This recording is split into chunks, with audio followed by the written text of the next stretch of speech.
emergenza. Mesi fa l'emergenza occupazionale che ancora continua, perché mi ricordo che ci sono 200 e più lavoratori transferi ancora a casa. Oggi addirittura stiamo fronteggiando un'emergenza ambientale che ha fatto sì che 50 lavoratori circa sono stati costretti a ricorrere alle cure mediche. Allora, senza che mi dilungo sulla questione specifica, perché è chiaro, come Coppa Trasporti abbiamo fatto da subito richieste di intervento a tutti, in primo luogo perché si chiariscano le dinamiche e le responsabilità di un incendio che sembra partito da un piccolo locale e ha determinato che una vasta area di un aeroporto intercontinentale fosse chiusa per 24 ore.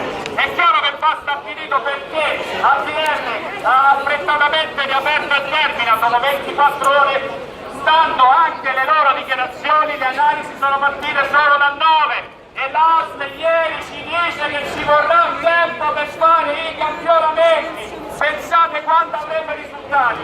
E allora è per una questione di precauzione da buon padre di famiglia che noi chiederemo al prefetto che questo terminal vada chiuso e vada